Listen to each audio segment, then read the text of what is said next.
Assalamualaikum warahmatullahi wabarakatuh. Jumpa lagi bersama saya Bapak Ismuati dari SD Negeri Ngelaran 1 Kecamatan Bareng, Kabupaten Jombang. Kali ini saya ingin sharing kepada Bapak Ibu semuanya tentang kepemimpinan sekolah, pengambilan keputusan berdampak.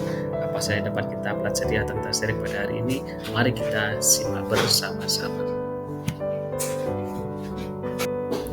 Baik, kita awali. Ini saya kutip dari bukunya Drucker yang berjudul The Effective Executive. Ini ada 5 kebiasaan pemimpin yang efektif. Yang pertama, pemimpin itu harus dapat mengelola waktu dengan bijaksana. Yang kedua, pemimpin harus selalu berusaha untuk mencapai hasil yang terbaik. Yang ketiga, pemimpin harus selalu memanfaatkan potensi aset yang ada. Jadi pemimpin tidak berangan-angan saya mempunyai ini, saya akan berbuat seperti ini. Namun pemimpin akan senantiasa memanfaatkan apa yang dipunyai sekarang. Itu adalah aset yang sangat berharga, potensi yang sangat berharga, dan itu yang akan dimanfaatkan oleh seorang pemimpin.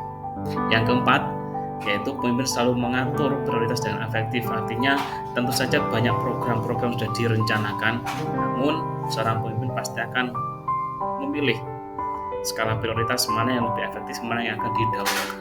Yang kelima, pemimpin akan senantiasa membuat keputusan yang berdampak. Nah, untuk menentukan sebuah keputusan yang berdampak, seorang pemimpin perlu melakukan sebuah langkah yang dinamakan 5T.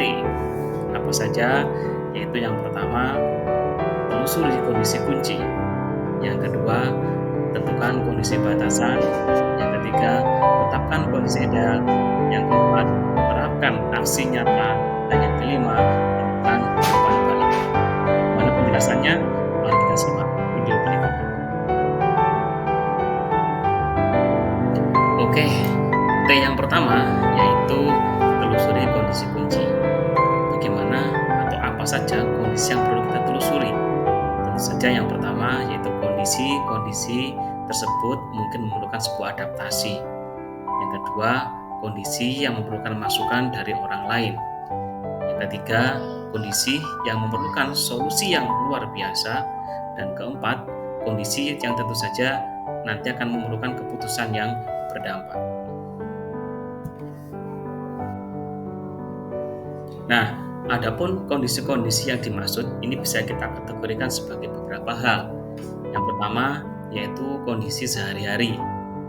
Artinya, kondisi ini sudah terbiasa terjadi dalam kehidupan sehari-hari. Misalnya, seorang kepala sekolah menghadapi tantangan pada saat memimpin pertemuan refleksi mingguan, refleksi bulanan, ini di tengah aktivitas yang mendesak lainnya. Jadi kepala sekolah ini harus membagi waktu antara kegiatan di luar kedinasan, di luar di sekolah dengan kegiatan yang rutin sudah kita laksanakan. Jadi bisa membagi waktu antara dalam sekolah dengan kondisi di luar sekolah. Ini salah satu kondisi sehari-hari. Terus kondisi yang kedua, kategori yang kedua yaitu kategori kondisi yang khusus umum. Penjelasannya yaitu kondisi khusus untuk seorang atau instansi, namun umum terjadi juga di tempat lain. Misalnya dana operasional yang tertunda, biasanya bos telat datang, telat cair, ini kan kondisi sudah umum ya. Jadi seperti itu contoh dari kondisi khusus untuk seorang instansi. Yang ketiga yaitu kondisi yang luar biasa. Sebagai contoh, misalnya ada sebuah kondisi yang jarang terjadi. Misalnya terdapat guru atau tenaga pendidikan yang terjaring P3K dan akan meninggalkan lembaga. Ini contoh kondisi yang luar biasa. Yang keempat adalah kondisi umum baru, di mana sebuah kondisi yang menjadi gejala awal terbentuknya kondisi umum yang baru akan muncul manakala kondisi ini terjadi. Misalnya beberapa kali orang tua datang ke sekolah karena anaknya bertengkar. Nah, ini kan umum terjadi di mana-mana ada. Nah, manakala ini tidak ditangani, tidak segera ditangani, maka akan muncul kondisi yang baru lagi. Maksudnya dari kondisi umum baru seperti itu.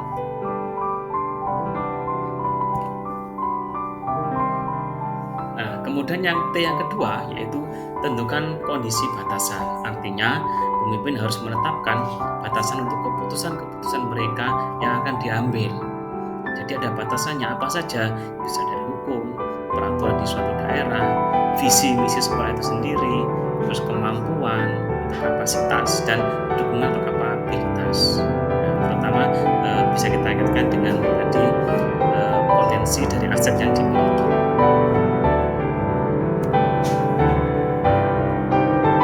Yang ketiga berikutnya yaitu tetapkan kondisi ideal.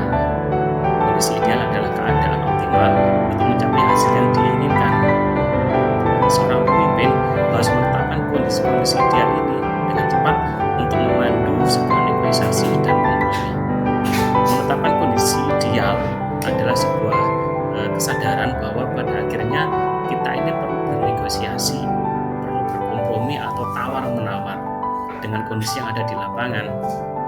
Ya, seperti menetapkan kondisi ideal di awal akan memberikan seberapa jauh kita akan bernegosiasi, berkompromi atau tawar-menawar dengan keadaan yang akan kita inginkan. Nah, untuk T yang keempat yaitu terapkan aksi nyata. Menerapkan aksi nyata pada dasarnya dalam ini adalah pengambilan sebuah keputusan. Menurut Drucker, keputusan adalah hasil pilihan dari beberapa alternatif yang ada. Dalam membuat keputusan, pemimpin harus memilih dari berbagai alternatif. Adapun alternatif-alternatif ini harus didasarkan pada pendapat yang berbeda dan lingkungan yang tentu saja sehat harus mendorong untuk menyatakan pandangan yang berbeda pula.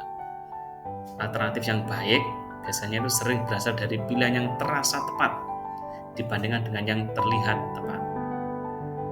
Dan keputusan tanpa tindakan yang berkomitmen dan berloyalitas yang tinggi tetap hanya sebuah berupa niat saja, berupa niat baik saja.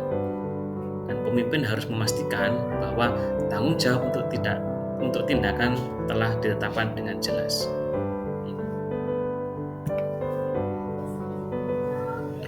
Nah, sebagai T yang terakhir yaitu T5, yaitu temukan umpan balik.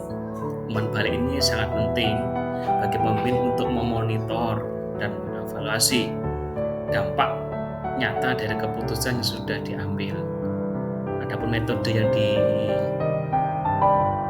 diharapkan yang sangat tepat yaitu metode reflektif, yaitu yang memberdayakan komunitas yang ada di sekolah.